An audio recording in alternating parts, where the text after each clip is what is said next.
welcome to a brand new show on a brand new Tuesday morning. I hope you're not taking any moment of this morning for granted, because today, as usual, we have three wonderful guests on the show. One of them is one of my favorite Sri Lankan artists, and we have two very privileged ladies as well on the show, on our studios today. And today we're going to talk about Christmas Magic, a musical evening which is organized by the Sunshine Charity to celebrate 9 years of taking care of children in Sambaltiu, Trincomalee.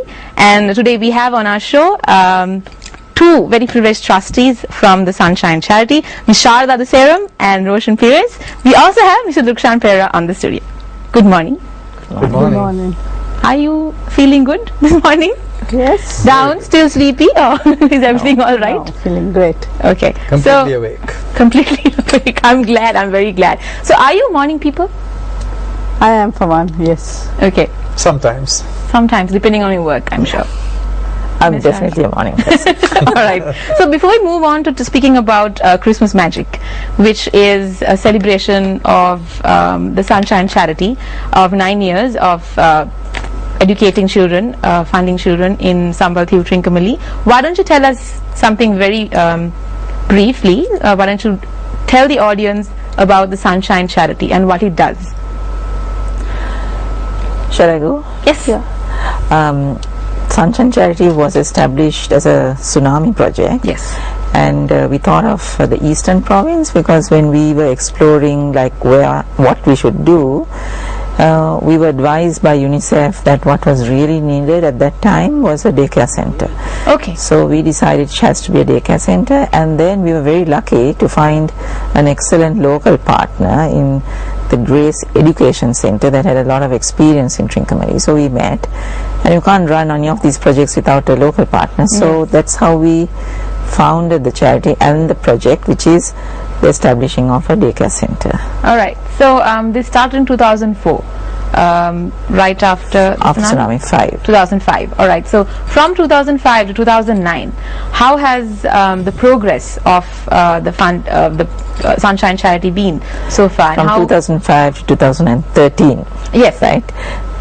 Well, when we first started, it was just, like a daycare center, the usual thing that we take care of children who come there, and we provide food and some creative opportunities. But it was a learning process for us also, because it was our first experience with daycare center. But in time we got recognized, and we got international donors plus local donors. So when you have money, you can develop projects. Of course, yes. So we developed to having creative opportunities, workshops, and even the training program for our teachers, because they were not skilled. We have a kids garden project where they grow their vegetables, and I'll allow Roshan to tell what other things we have. Yes. We have a few medical programs throughout the year. We get the kids to be checked for health conditions. Let's say, take an example for their teeth, for their eyesight, and other medical care issues. So we have a few programs, and they're funded by donors. All right. We have lots of volunteer doctors who go with us, and we also partner with a few people in Trinco who has the facilities to support us in these medical programs. Okay. And it has been really good. So overall, it takes care of every aspect regarding the daycare center. Yes, I think it has grown to be something. I mean, we are proud to say it's the only daycare center between Nilaveli and Trincomalee town. Most tsunami projects have closed shop and they have gone. Okay. So mainly because there is no funding. Yes, so we have managed to sustain this, and we have a good selection process, and we start with 25 children, so now we have 45. Nice. We have a bus that collects them from their homes in wherever they're living. Okay. We have a bus mother, and then the children are brought back, so this gives a time to the single parent mothers to do whatever they like during that time. Okay. Also, oh sorry. Yes, go ahead. We have come a long way in the sense we give them uniforms. Yeah, that's also true. And they have a sense of identification. They all come together. And I believe from the reports we have got is that after they come to the daycare center, it's much more easier for them to get into a school, because the daycare center is recognized. All right. And they find it easier. And also we have got reports saying some of these kids are slightly of a higher level Okay. than the other kids in the school. So it's encouraging, and that's it's good to see So that. that's, I suppose, Roshan, the only endorsement we have, isn't it? When we have third-party endorsements like that, then we know that we are okay.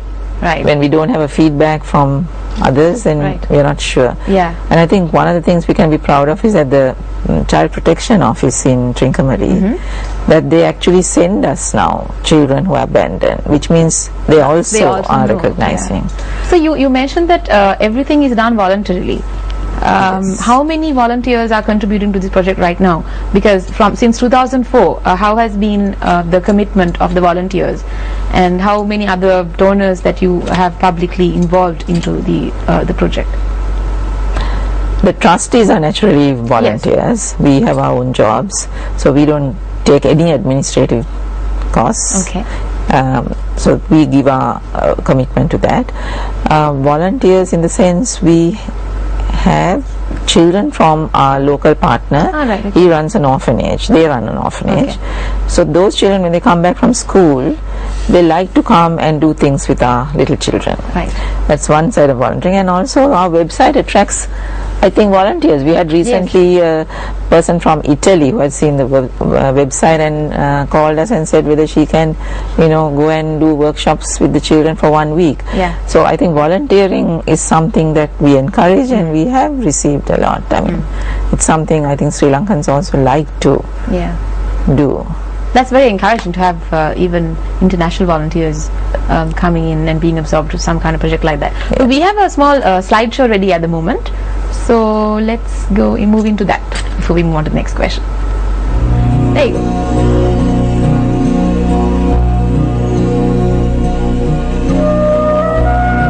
Okay. That looks very cozy. How many? You said there were 45 children. At the moment, we have 45. Okay. Between the age of 2 and 6. There you go. Is that a classroom? Yeah, that's a painting actually they did on the wall Right. on a workshop.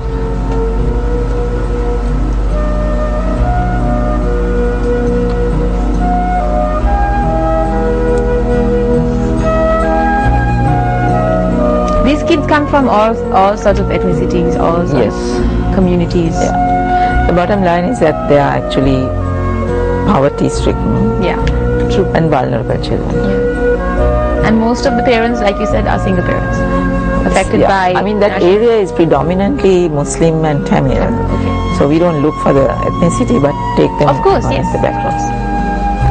I believe over the years the parents also have got a sense of security in sending these kids here. Yes. They don't feel they have to be there to take care of the kids. They just leave and go. How many caregivers are working during the daytime? We have 3 on the permanent staff, and 2, when we do camps like medicamps, creative workshops, then they come in from our local partner's office. All right. All right, so that looks very cozy and very. It's very encouraging to see that something like that is happening in Sri Lanka. So, moving on to Christmas magic. Why Christmas magic, and what brought up that thought of having a musical evening featuring so many famous and very loved artists of Sri Lanka? What initiated that? And we are privileged to have one of them, Yes, Rukshan, I'm with very us. privileged to have Ms. Rukshan Pereira on the studios right now. So, what was the thought behind having a musical evening as a fundraiser? When you have people like Rukshan, like Soundri and Dylan Roll and Ananda Dabre all wanting to share their talent and not, sorry to say, but not charging, it's a type of volunteering they're doing. Of course, of course. Then we can bring them together, musicians like this, who will sing in aid of the charity. If people like them charge a lot or charge at all, we cannot raise funds. So basically we are very thankful to all of them. Of course. For doing this. Mr. Rukshan Pereira, is this, I'm sure this is not the first time that you're contributing to something voluntarily. Tell us about what brought you in collaboration with the Sunshine charity. Yeah, since we came back to Sri Lanka in 2009, I have been involved in many charities. One of the things that I have done is my own concert, Okay. which I do annually. Next one is in January. Okay. So it's called Rukshanbara Live in Concert, and every single concert that I had was for a specific charity. The first one was for Samuttana, then second one was for the Colors of Courage, Okay. third one was for Unity Mission Trust, and so on. And I have done other charities as well for different concerts and everything. So Shah contacted me and wanted me to participate in this this program as well. I have supported Sunshine charity in the past by just going to concerts and supporting them. So this time I'm happy, I'm glad that Yeah, part of it. to be able to participate in this. Yeah. And so you said that you have been to the events before. Yeah. What sort of feedback do generally people have from these musical events? Well, I mean, normally the charities, people come to see the artist, or some people come because of the charity. Right. So there's a good mix and good balance. Of course. Yeah.